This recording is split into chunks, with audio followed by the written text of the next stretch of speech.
Good evening. आप लोगों का मेरे यूट्यूब चैनल सेफ्रॉन स्टडी में स्वागत है। प्रिय छात्रों, हम बात करेंगे आज व्याकरण से संबंधित क्वेश्चन के बारे में। मैट्रिक परीक्षा में पिछले 2-3 वर्षों का क्वेश्चन देखने पर निष्कर्ष निकलता है कि 50 प्रश्न अवश्य रहेंगे व्याकरण से 100 में, और आपको 100 में 50 ही बनाना है। इसलिए घबराया नहीं, व्याकरण को अच्छे से तैयारी करके जाएं ताकि आपको बुक से अंदर से कई क्वेश्चन है नहीं आ रहा है तो उसको छोड़ने में कोई दिक्कत नहीं। और व्याकरण ऐसी चीज़ है जो आपको इंटर में काम आएगा, और भी आगे जितने भी एग्ज़ाम है, कंपटीशन के एग्ज़ाम है, सब में व्याकरण आपको काम देगा।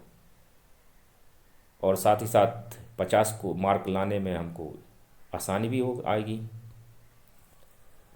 इसलिए ध्यान से आप देखें। सबसे पहले आपको समझना है व्याकरण क्या है।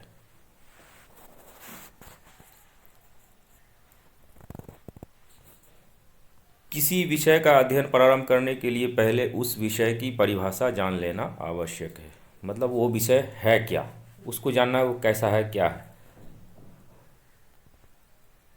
व्याकरण का अध्ययन प्रारंभ करते हैं, अतः व्याकरण के संबंध में जान लेना आवश्यक है। व्याकरण को समझने के लिए सबसे पहले समझना है भाषा।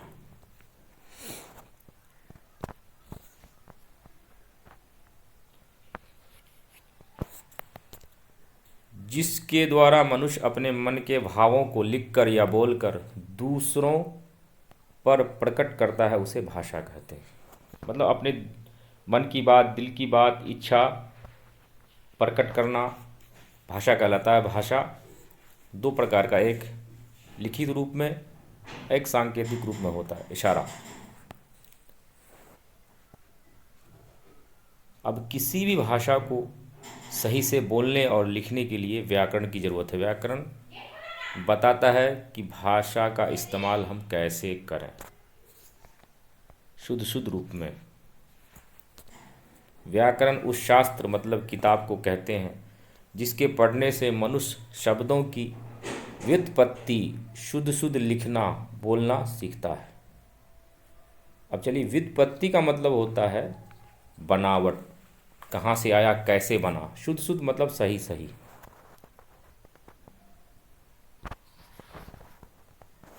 व्याकरण के मुख्यतः 3 भेद हैं, ये पूछता है। और क्वेश्चन में ऐसे रहे कि व्याकरण के कितने भेद हैं या कितने भागों में बांटा गया, तो 5। पहला वर्ण विचार, दूसरा शब्द विचार, तीसरा वाक्य विचार, चौथा जो होगा वो चिन्ह विचार, और 5वां होगा छंद विचार। चिन्ह विचार में कहाँ पे कौन सा चिन्ह लगाएंगे, प्रश्नवाचक, पूर्ण विराम, कॉमा, अर्ध कॉमा, डैश, योजक चिन्ह, छोटा सा डैश, इसका पढ़ाई चिन्ह विचार के अंतर्गत होती है। और छंद विचार में कविता से संबंधित ज्ञान प्राप्त किया जाता है। तो व्याकरण के कितने भेद हैं, मुख्यतः 3, अब ऐसे पूछे तो 5। अब चलिए प्रश्न पे गौर कीजिए। भाषा किसे कहते हैं, तो मन के भाव को प्रकट करने के लिए जिस माध्यम का उपयोग किया जाता है उसे भाषा कहते हैं। व्याकरण की परिभाषा, व्याकरण वह शास्त्र है, किताब है जिससे हम शुद्ध शुद्ध हिंदी लिखना, बोलना और पढ़ना सीखते हैं। व्याकरण के मुख्यतः कितने भेद हैं, 3, और उस तरह वैसे 5। अब चलिए वर्ण विचार, पहला पार्ट है वर्ण विचार क्या है व्याकरण का में। तो इससे पहले सबसे पहले हमको समझना है कि वर्ण है क्या। वर्ण जो आवाज़ निकलती है मुंह से उसको वर्ण बोलते हैं। वैसे इसको बोलते हैं मूल ध्वनि संकेत। मतलब संकेत मतलब इशारा। जैसे अ बोलते हैं तो अ को निर्धारित कर दिया गया है कि ऐसे लिखना है, तो ये एक वर्ण है। इसे क बोलेंगे तो ये होता है, ये इसको बोलते हैं संकेत, इशारा। जैसे आगे जाना है तो ऐसे संकेत होता है,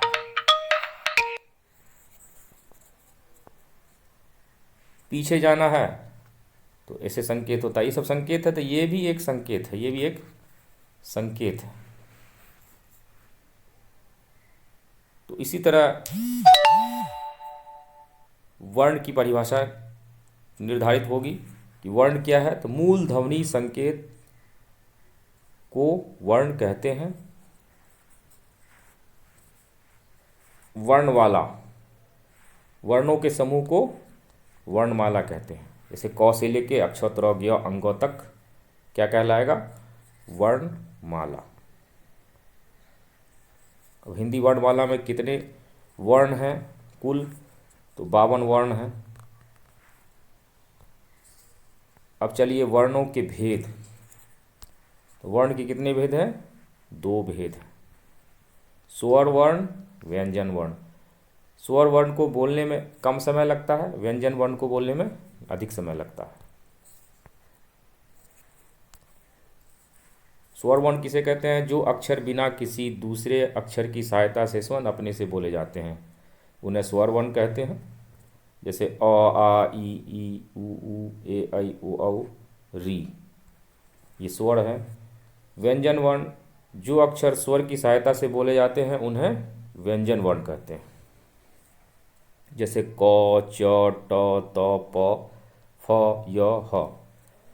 कभी कभी व्यंजन बिना स्वर की सहायता से भी बोले जाते हैं। इस तरह के व्यंजन को हम हलंत कहते हैं।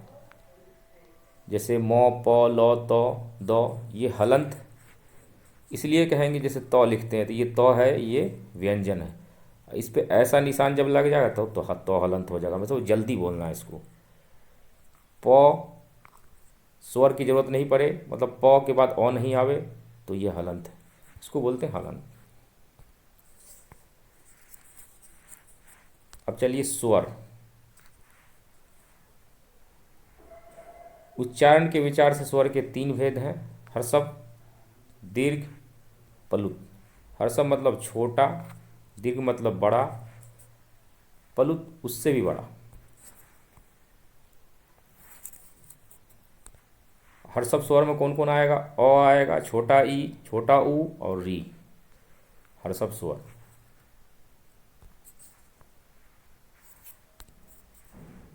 दीर्घ स्वर में कौन कौन आएगा? आ, दीर्घ ई और दीर्घ ऊ, इसको बोलते हैं दीर्घ ई। मतलब इसको ईख लिखते हैं, इससे ईख बोलने में अधिक समय लग रहा है, इसलिए ये दीर्घ ई हुआ। ऊन, ज़्यादा समय लग रहा है तो ये दीर्घ ऊ से ऊन होता है। और हर्ष ऊ से क्या होता है? उल्लू। तुरंत बोलते हैं, ये उल्लू हर्ष ऊ हुआ, और ऊन में दीर्घ ऊ। तो आप समझ में आ गया होगा, हर्ष स्वर्ण, दीर्घ स्वर्ण।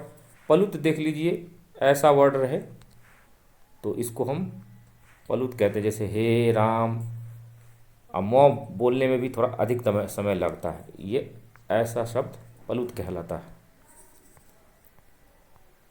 अब है व्यंजन। स्वर समझ गए, स्वर के भेद भी समझ गए, 3 भेद। अब व्यंजन। अब देखिए, इसको मात्रा कहते हैं, चिन्ह को।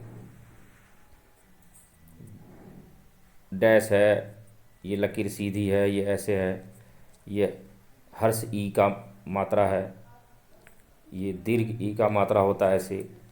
छोटा ऊ की मात्रा, बड़ा ऊ की मात्रा, ए की मात्रा, आई की मात्रा।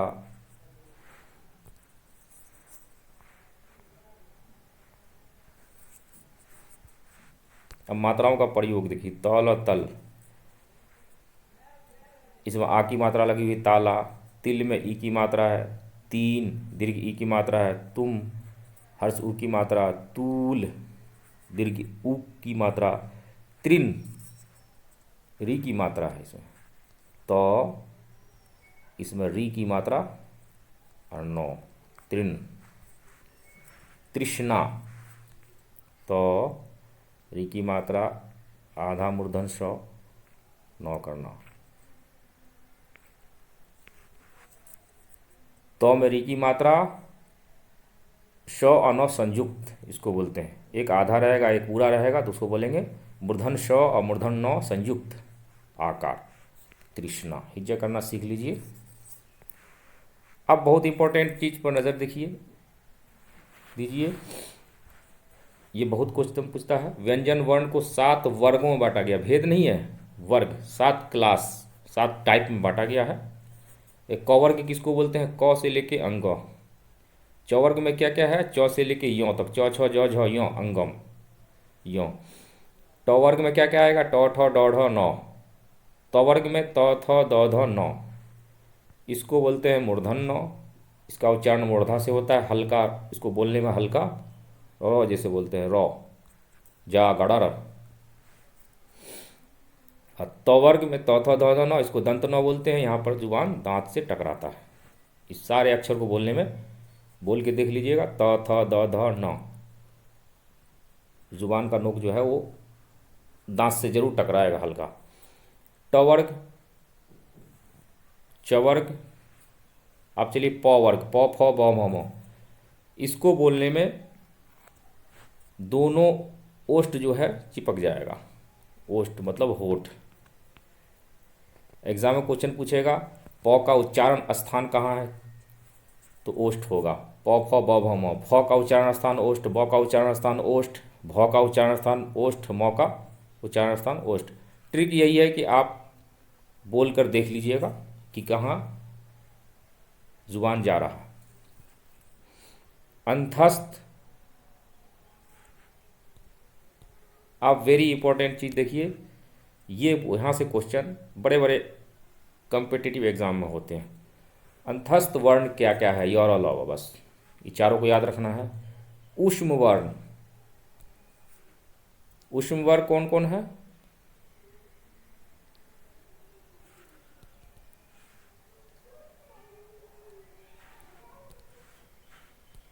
ऊष्म वर्ण आपको इतना याद रखना है,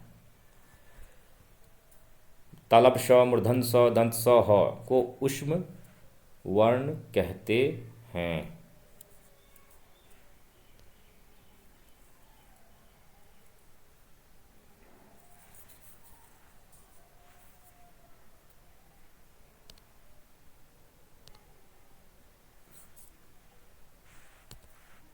अंतस्थ वर्ण किसे कहते हैं?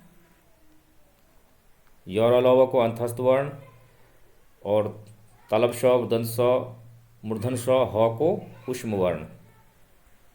संयुक्त वर्ण, संयुक्त मतलब मिला हुआ, संयुक्त मतलब मिला हुआ, दो चीज मिलता है तो संयुक्त हो जाता है। तो अक्ष, क और श, त्र, त और र मिलके बना, ज्ञ, ज और यों मिलके बना है ज्ञों, श्र, स और र। तो इसीलिए इसको संयुक्त व्यंजन कहते हैं। कितने हैं? 4। अंतस्थ वर्ण कितने हैं? 4। ऊष्म वर्ण कितने हैं? 4। ये और ये एकदम बिल्कुल कंठस्थ कर लीजिए। ये बड़े बड़े कॉम्पिटिटिव एग्जाम में और आपको मैट्रिक एग्जाम में यहाँ से क्वेश्चन रहेगा। नए गृहीत व्यंजन,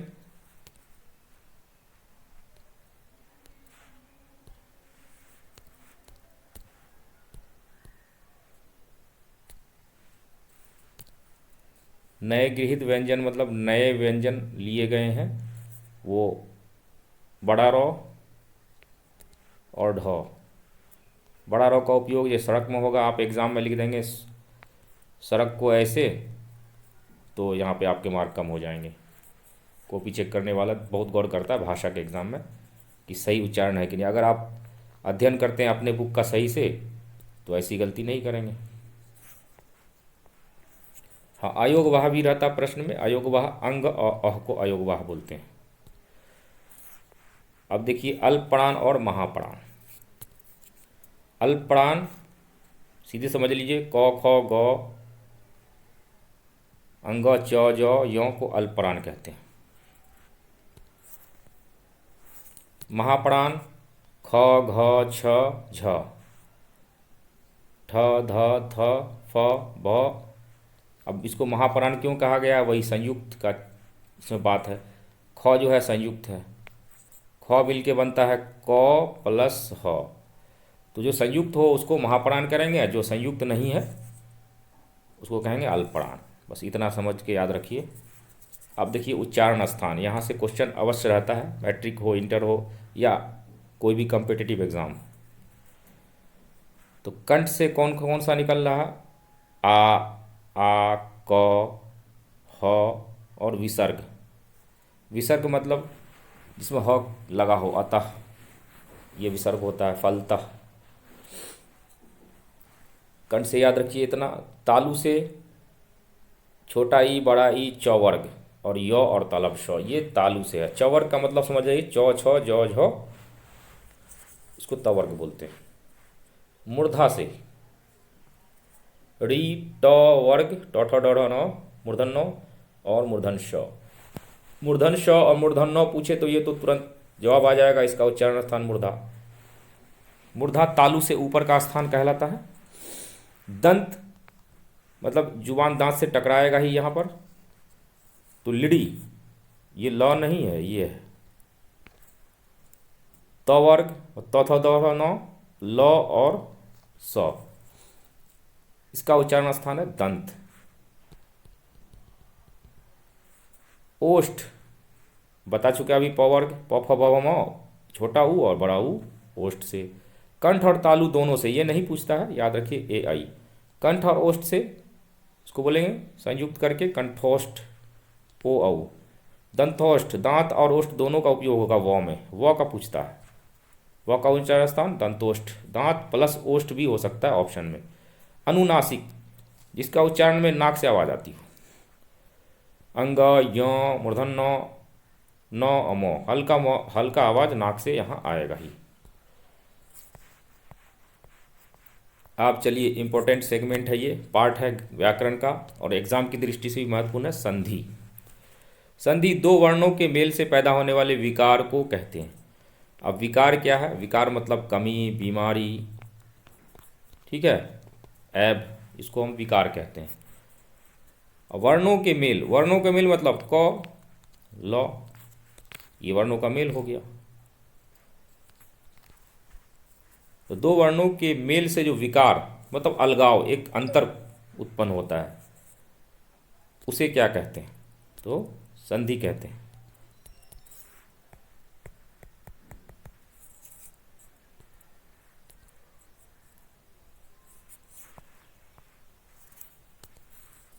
दो स्वर वर्णों के मिलने से जो विकार पैदा होता है उसे स्वर संधि कहते हैं। संधि के भी तीन भेद हैं, स्वर संधि, व्यंजन संधि, विसर्ग संधि। संधि क्या है आप समझ गए, संधि के भेद तीन, ये याद रखिएगा। इंटर और मैट्रिक के पिछले कई वर्षों से हम देख रहे हैं कि पूछता है संधि के कितने भेद हैं, कारक के कितने भेद हैं, क्रिया के कितने भेद हैं, सर्वनाम के कितने भेद हैं, संज्ञा के कितने भेद हैं। तो हम बताते चलते हैं, जो प्रकार बताएंगे वो याद रखिएगा। संधि के तीन भेद हैं, स्वर संधि, व्यंजन संधि, विसर्ग संधि। अब स्वर संधि किसे कहते हैं, दो स्वर वर्णों के मिलने से जो विकार पैदा होता है उसे स्वर संधि कहा जाता है। स्वर संधि के कितने भेद हैं, पांच भेद हैं। स्वर संधि के कितने भेद हैं, पांच भेद। कौन कौन, दीर्घ संधि, गुण संधि, वृद्धि संधि, यन संधि, आयात संधि। दीर्घ संधि के उदाहरण से समझिए, हिमाचल, ओ और अ मिला तो आ बना, अभी कहाँ से आ गया, हिमाचल को जब हम तोड़ेंगे तो हिम जो अचल बनेगा। तो ये जो हिम मो है, मो के बगल में अ छुपा हुआ है और अचल है, तो ये अ और ये अ दोनों मिलके बना आ। अब समझ गए होंगे बात। इसी तरह सारे अक्षर, सारे शब्दों में है इसी तरह की बात। तो इसको हम दीर्घ संधि बोलते हैं। हिमाचल, रत्नाकार, विद्यार्थी, विद्यालय।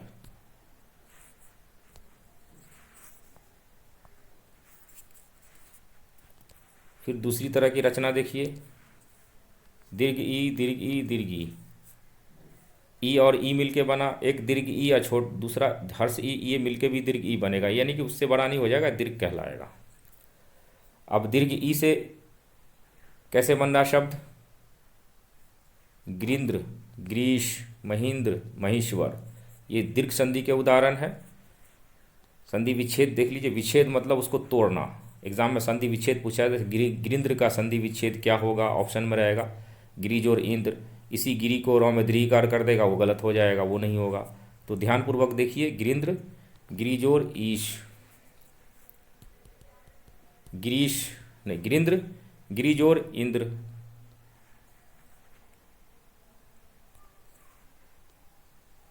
गिरीश, गिरिजोर ईश, हर्ष ई और दीर्घ ई, इसमें हर्ष ई है रौ में और ईश में दीर्घ ई, दोनों मिलके बना गिरीश। मही जोर इंद्र, महींद्र, महीश्वर, मही जोर ईश्वर। अगर ऑप्शन में दे दे मौ हर्षिकार, वो गलत ऑप्शन होगा।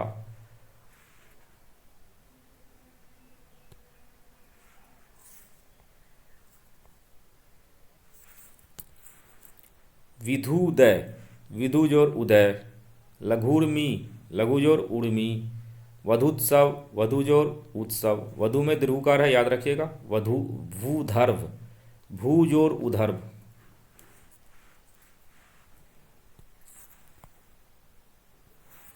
अब गुण संधि,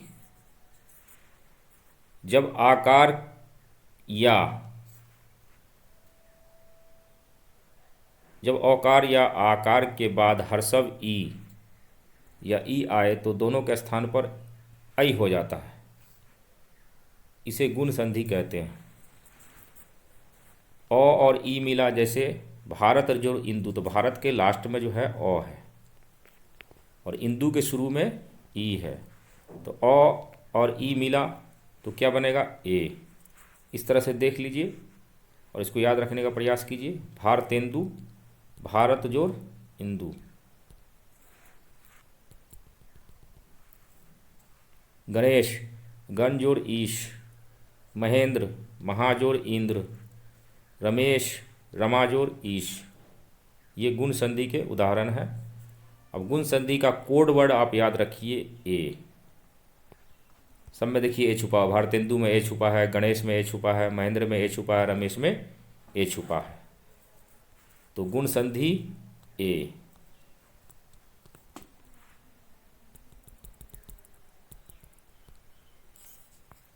और दीर्घ संधि में क्या क्या आपको कोड है उसको भी याद रखिए।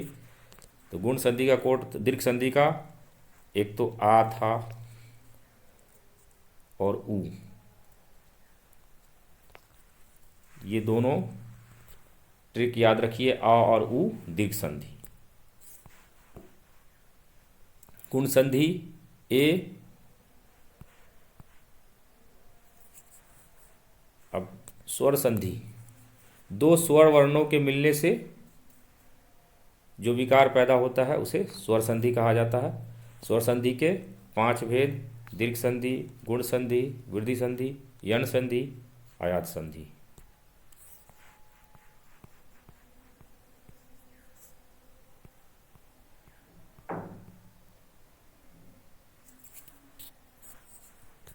गुण संधि के दूसरे उदाहरण, देवर्षि और महर्षि। देव जोर ऋषि, महाजोर ऋषि, महर्षि।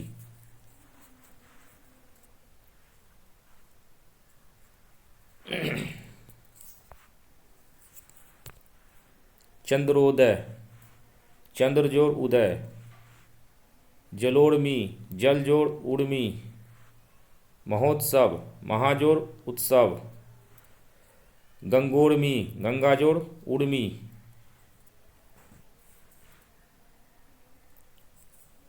तो गुण संधि के संकेत या कोड देख लीजिए, ट्रिक देख लीजिए। ओ है और अड़ है, ये गुण संधि के लिए ट्रिक याद रखिएगा।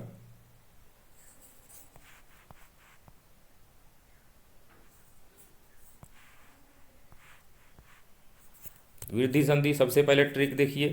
वृद्धि संधि में क्या है, आई और औ, ये दोनों ट्रिक वृद्धि संधि के लिए याद रखिए। अब उदाहरण देख लीजिए, अनैकांत, अन जोड़ एकांत, मतैक, मत जोड़ ऐक, तथैव, तथा जोड़ एव, एव नहीं एव, महेश्वर्ज, महाजोड़ ऐश्वर्य। उसके बाद सुंदरौदन, सुंदर जोड़ औदन, औष वनौषधि, वन जोड़ औषधि, महोज, महाजोड़ ओज, ये महोषधि है, महाजोड़ औषधि, वनौषधि, वन जोड़ औषधि, महौषधि, महजोड़ औषधि नहीं होगा, महाजोड़ औषधि। अब देखिए यन संधि,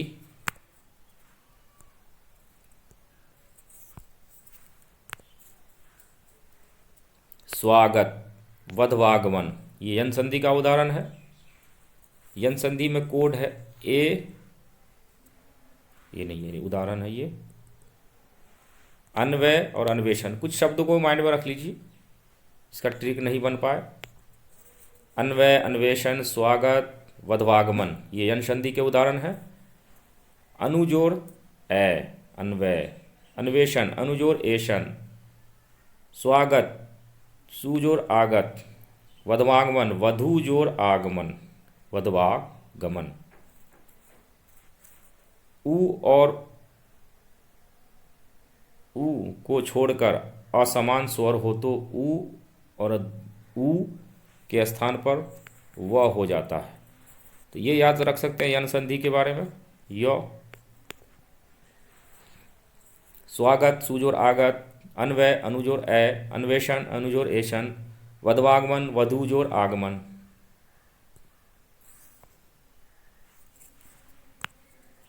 जब री और री के अतिरिक्त कोई अन्य स्वर आवे तो री के स्थान पर र हो जाता है। जैसे मात्रानंद, मात्र जोड़ आनंद, पितृ जोड़ आदेश, पित्रादेश, ये यन संधि है। अब आयाद संधि, स्वर संधि का अंतिम भेद। जब ए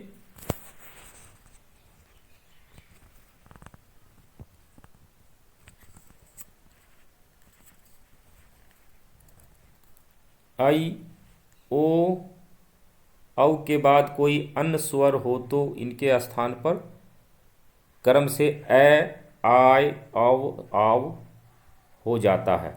इन्हें आयात संधि कहते हैं।